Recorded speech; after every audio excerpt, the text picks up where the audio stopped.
নমস্কার বন্ধুরা, welcome to cricket and football hub. তো বন্ধুরা, এই ভিডিওতে তোমাদের মধ্যে বেশ কয়েকটা গুরুত্বপূর্ণ আপডেট নিয়ে আলোচনা করার আছে, সেহেতু এই ভিডিওটা একটু না স্কিপ করে তোমাদের পুরোটা দেখার অনুরোধ থাকলো। আর তোমরা যারা আমাদের এই চ্যানেলে প্রথমবার এসেছো তারা কিন্তু অবশ্যই ভিডিওতে লাইক দিয়ে চ্যানেলটা সাবস্ক্রাইব করে রেখো, কারণ তুমি কিন্তু এখানে তোমাদের প্রিয় দলের সমস্ত রকম খেলার খবর সবার আগে পেয়ে যাবে। তো চলো আর দেরি না করে আজকের ভিডিওর মেইন টপিকগুলো নিয়ে আলোচনা শুরু করা যাক। সো ফার্স্ট অফ অল যদি আজকের ম্যাচ নিয়ে কথা বলা যায়, তো তোমরা জানো আজ সন্ধ্যে 7টা থেকে এই মরশুমের ডুরান্ড কাপের অন্যতম হাই ভোল্টেজ ম্যাচে মুখোমুখি হতে চলেছে Mohun Bagan versus diamond Harbour FC. আজকের এই রুদ্ধশ্বাস ম্যাচের শেষ 80টা যে দল হাসবে সেই দলই কিন্তু কোয়ালিফাই করে যাবে পরবর্তী রাউন্ডের জন্য, যার ফলে এই ম্যাচে কিন্তু দুটি দলই চাইবে যে কোনো প্রকারে জয় তুলে নিয়ে মাঠ ছাড়তে। তবে এই ম্যাচে যে দলের মাঝমাঠটা ডোমিনেট করবে এবং যে দল সুযোগের সদ্ব্যবহারগুলি করতে পারবে সেই দলেরই কিন্তু এই ম্যাচ থেকে জয় পাওয়ার সম্ভাবনাটা প্রবল। তো এই ম্যাচে ডায়মন্ড হারবার এফসি তারা কিন্তু বেশ কিছু দিক থেকে এগিয়ে রয়েছে মোহনবাগানের তুলনায়, কারণ এই ম্যাচের জন্য চোটাঘাত বা কাট সমস্যা কোনোটাই কিন্তু নেই ডায়মন্ড হারবার এফসির কাছে, যার ফলে এই ম্যাচে ডায়মন্ড হারবার এফসি তারা কিন্তু নিজেদের পূর্ণ শক্তিশালী দল নিয়েই মাঠে নামতে চলেছে। অপরদিক দিয়ে এই ম্যাচের আগেই মোহনবাগান শিবির যেন মিনি হাসপাতালে পরিণত হয়েছে, কারণ আজকের এই গুরুত্বপূর্ণ ম্যাচের আগে মোহনবাগান শিবিরের চোট সংখ্যা প্রায় 6 জন, আর এই 6 জন প্লেয়ারই কিন্তু অত্যন্ত গুরুত্বপূর্ণ মোহনবাগানের জন্য। তো তোমরা জানো গত বেশ কিছুদিন আগে চোট পেয়েছে মোহনবাগান দলের দুই তরুণ তারকা সালাউদ্দিন এবং সোহেল আহমেদ ভাট, আর এই দুইজনের চোট এতটাই গুরুতর যে এদের দুজনের মধ্যে কেউই কিন্তু এখনও পর্যন্ত মাঠে ফিরতে পারেনি। এর পাশাপাশি দলের তরুণ আক্রমণ ভাগের প্লেয়ার কিয়ান নাসিরি সেও কিন্তু গত দুদিন আগে অনুশীলনে চোট পেয়েছে, যার কারণে আজকের ম্যাচে কিন্তু আনঅ্যাভেলেবেল থাকতে চলেছে কিয়ান নাসিরি। এর পাশাপাশি দলের বাঙালি ক্যাপ্টেন সুভাশিস বোস সেও কিন্তু এখনও পর্যন্ত সম্পূর্ণ ম্যাচ ফিট হয়ে উঠতে পারেনি, যার ফলে সুভাশিস বোসের সার্ভিসটাও কিন্তু এই ম্যাচে পাচ্ছে না মোহনবাগান। আর এই 4 জনের পাশাপাশি সবথেকে বড় চিন্তার বিষয় হয়ে দাঁড়িয়েছে অ্যালবার্টো রড্রিগেজের চোটটা। যেমনটা খবর, অনুশীলনে চোট পাওয়ার জন্য অ্যালবার্টো রড্রিগেজ সেও কিন্তু এই ম্যাচে অনুপস্থিত থাকতে চলেছে।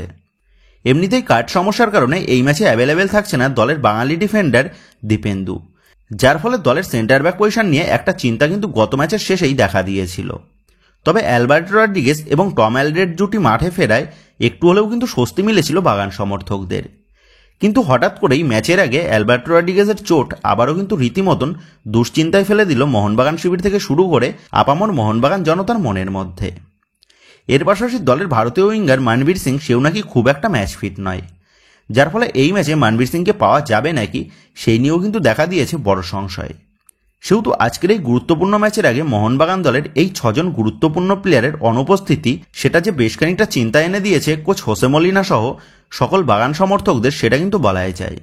সেহেতু এই ম্যাচে কোচ হোসে মলিনা কী উপায়ে এই 6 জন প্লেয়ারের জায়গাটা ভরাট করে সেই দিকেই কিন্তু আমাদের নজর থাকবে। তবে এই দুঃসংবাদের পাশাপাশি মোহনবাগান সমর্থকদের জন্য যে সুখবরটা বেরিয়ে এসেছে সেটা হচ্ছে মোহনবাগান দলের স্টার ভারতীয় মিডফিল্ডার আপুইয়ার বল পায়ে অনুশীলন। যেমনটা আপডেট জানা গেছে, গতকাল পুরো দলের সাথে বল পায়ে অনুশীলন করতে দেখা গেছে আপুইয়াকে, সেহেতু প্রয়োজনে এই ম্যাচে আপুইয়াকে মাঠে দেখা গেলেও দেখা যেতে পারে। তবে ম্যাচের শুরুর থেকে আপুইয়াকে কোচ হোসে মলিনা ব্যবহার না করলেও যদি পরবর্তীতে দলের মিডফিল্ডের পরিস্থিতি ভয়ঙ্কর হয়ে দাঁড়ায় তখন কিন্তু আপুইয়াকে সাবস্টিটিউট হিসাবে মাঠে নামাতে পারেন কোচ হোসে মলিনা। আর যদি আপুইয়াকে ছাড়াই দলের মিডফিল্ডাররা নির্ভরযোগ্য ভরসা দিতে পারে তাহলে কিন্তু এই ম্যাচে আপুইয়াকে না নামিয়ে পরবর্তী রাউন্ডের জন্য আপুইয়াকে রেস্টে রাখতে পারেন বাগান থিঙ্ক ট্যাঙ্ক। সেহেতু আপুইয়ার নামার বিষয়টা পুরোটাই কিন্তু দাঁড়িয়ে রয়েছে আজকের এই ম্যাচের মিডফিল্ড পজিশনের প্লেয়ারদের পারফরমেন্সের ওপর। এর পাশাপাশি দলের দুই অজি তারকা স্ট্রাইকার জেমি ম্যাকলারেন এবং জেসন কামিন্সের ফেরাতে এই গুরুত্বপূর্ণ ম্যাচে একটা কিন্তু বাড়তি অক্সিজেন যোগাতে পারে বাগানের আপফ্রন্টে।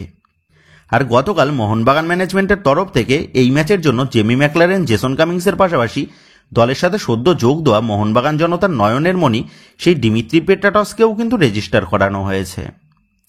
তবে ডিমিত্রি পেট্রাটসকে রেজিস্টার করালেও এই ম্যাচে ডিমিত্রি পেট্রাটসকে দেখা যাবে নাকি তা নিয়েও কিন্তু বেশ সংশয় রয়েছে, কারণ ভারতে পাড়ি দেওয়ার আগে দীর্ঘদিন কিন্তু ফুটবলের সাথে নেই ডিমিত্রি পেট্রাটস, যার ফলে তার ফিটনেস নিয়ে কিন্তু একটা ইস্যু থাকতেই পারে। সেহেতু ডিমিত্রি পেট্রাটসের গত একদিনের অনুশীলনেই এই ম্যাচে তাকে নামানোর ঝুঁকি কতটা নেবেন কোচ হোসে মলিনা সেটাই কিন্তু বড় প্রশ্নচিহ্ন। সেহেতু এই ম্যাচে ডিমিত্রি পেট্রাটসের খেলার চান্সটা কিন্তু 50-50। তবে ডিমিত্রি পেট্রাটসকে মাঠে নামানো সম্ভব না হলেও ডিমিত্রি পেট্রাটসকে কিন্তু ম্যাচ স্কোয়াডে রাখতে পারেন কোচ মলিনা। তো যাই হোক, এই ম্যাচ খেলতে নামার আগে মোহনবাগানের আই লিগ জয়ী প্রাক্তন কোচ তথা কিবু ভিকুনা যিনি বর্তমানে ডায়মন্ড হারবার এফসিকে আই লিগ 2 চ্যাম্পিয়ন করিয়ে আই লিগের জন্য প্রমোট করিয়েছেন এবং চলতি ডুরান্ড কাপেও দুর্দান্ত পারফরমেন্স করেছেন। তো এই কিবু ভিকুনা তিনি গতকাল বলেন, মোহনবাগান ভারতের সবচেয়ে বড় ক্লাব।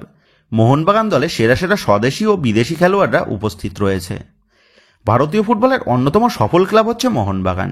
গত মরশুমে আইএসএল কাপ ও লিগ শিল্ড জয় করে রীতিমতন ভারতীয় ফুটবলে রাজত্ব করছে মোহনবাগান। আর এই মোহনবাগানের সাথে আমার আবেগ জড়িয়ে আছে এবং জড়িয়ে থাকবে। তবে সেই আবেগ এই ম্যাচে কিন্তু কোনোভাবেই প্রভাব ফেলবে না। যে দলকে একসময় চ্যাম্পিয়ন করিয়েছি সেই দলের বিরুদ্ধেই আমার ম্যাচ খেলাতে হবে, যেটা কিন্তু একটা ইন্টারেস্টিং বিষয়। তবে মোহনবাগান বড় দল হলেও আমাদের ছেলেরাও কিন্তু প্রস্তুত এই ম্যাচে মোহনবাগানকে হারিয়ে পরবর্তী রাউন্ডে কোয়ালিফাই করার জন্য। এবং আমাদের ছেলেরাও মাঠে নিজেদের 100% উজাড় করে দেবে এই ম্যাচ থেকে জয় ছিনিয়ে নিয়ে এসে নিজেদেরকে প্রমাণ করার জন্য। যেখানে একদিকে দলের চোটাঘাত নিয়ে যথেষ্ট চিন্তিত বাগান কোচ হোসে মলিনা, অপর দিক দিয়ে কোচ কিবু ভিকুনা তিনি কিন্তু যথেষ্ট আশাবাদী এই ম্যাচ থেকে জয় তুলে নেওয়ার বিষয়ে। সেহেতু শেষ পর্যন্ত দাঁড়িয়ে এটাই দেখার বিষয় হবে আজকের এই হাই ভোল্টেজ ম্যাচে কোন চ্যাম্পিয়ন কোচের মস্তিষ্ক বাজিমাত করে। তো বন্ধুরা, তোমরা কমেন্ট করে জানিও এই ম্যাচে কোন কোচের রণনীতি সফল হতে পারে বলে তোমার মনে হচ্ছে। এই বিষয়ে তোমার মতামতটা অবশ্যই নিচে কমেন্ট করে জানিয়ে দিও।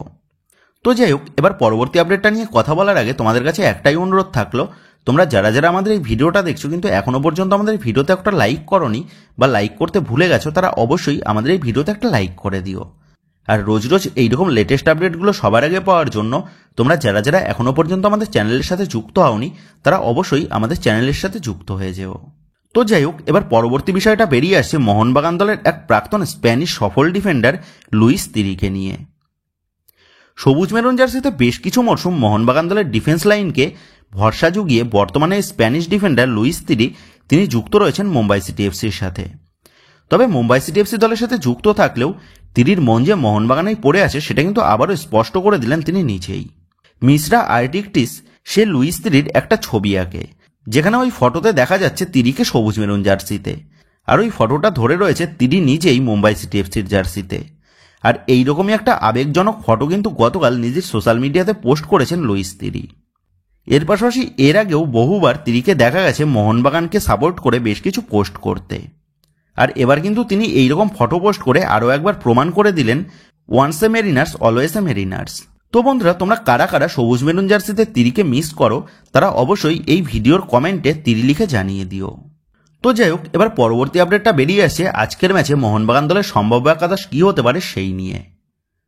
তবে তার আগে তোমাদের এই ম্যাচের লাইভ টেলিকাস্টের বিষয়ে একটা ছোট্ট আপডেট শেয়ার করে দিই। তো তোমরা এই ম্যাচটার টিভিতে এবং মোবাইলের জিও টিভিতে সনি স্পোর্টস 10-2 চ্যানেলে দেখতে পেয়ে যাবে সম্পূর্ণ বিনামূল্যে। কিন্তু যাদের কাছে জিও সিম নেই তারা জিও টিভিটা ওপেন করতে পারবে না।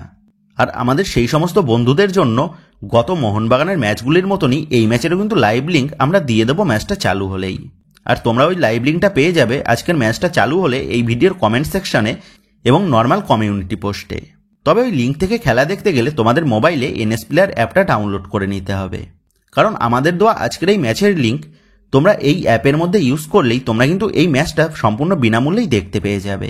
সো যাদের কাছে এই অ্যাপটা নেই তারা অবশ্যই আমাদের এই ভিডিওর পিন কমেন্ট থেকে এই অ্যাপটা ডাউনলোড করে নিও, কারণ এই অ্যাপটা ছাড়া তোমরা কিন্তু আমাদের দেওয়া ফ্রি লাইভ লিঙ্ক থেকে মোটেও খেলা দেখতে পাবে না।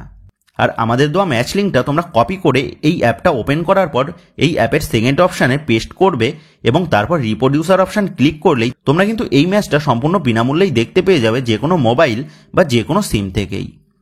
সেহেতু যারা যারা এই ম্যাচটা বিনামূল্যে দেখবে ভাবছো কিন্তু এখনও পর্যন্ত আমাদের চ্যানেলটাকে সাবস্ক্রাইব করোনি তারা অবশ্যই আমাদের এই চ্যানেলটাকে সাবস্ক্রাইব করে নিও, কারণ চ্যানেলটা সাবস্ক্রাইব বা ফলো করলেই তোমরা কিন্তু আমাদের দেওয়া ফ্রি লাইভ লিঙ্কটা পেয়ে যাবে।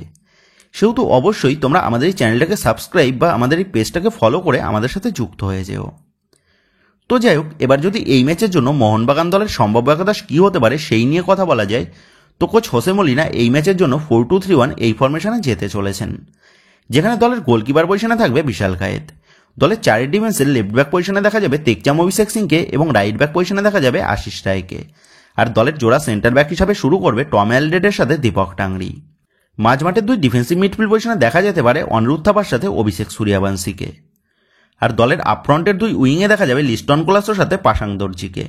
তো মনবীর সিং সে যদি অনুপস্থিত থাকে আজকের ম্যাচের জন্য সেক্ষেত্রে পাসাং দর্জি কিন্তু স্টার্ট করতে পারে।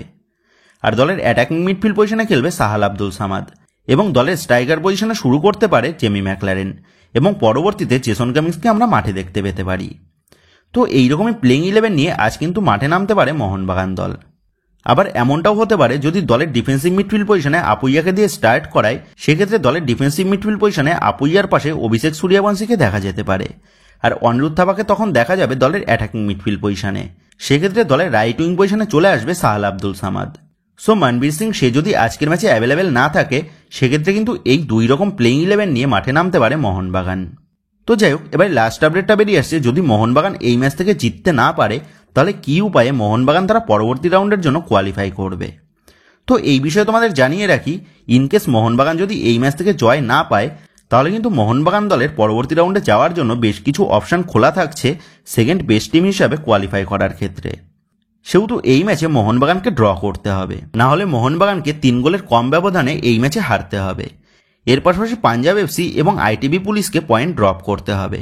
তো এই সমীকরণগুলোতেই মোহনবাগান তারা কিন্তু পরবর্তী রাউন্ডে যেতে পারে যদি মোহনবাগান তারা আজকে ম্যাচটা জিততে না পারে। তবে আমার সম্পূর্ণ ধারণা আজ মোহনবাগান দল তারা কিন্তু জয় পেয়েই পরবর্তী রাউন্ডের জন্য কোয়ালিফাই করে যাবে। তো বন্ধুরা, তোমাদের কি মনে হয় মোহনবাগান কি পারবে এই ম্যাচ থেকে জয় তুলে নিয়ে পরবর্তী রাউন্ডের জন্য কোয়ালিফাই করতে? এই বিষয়ে তোমাদের মতামতটা অবশ্যই নিচে কমেন্ট করে জানিয়ে দিও।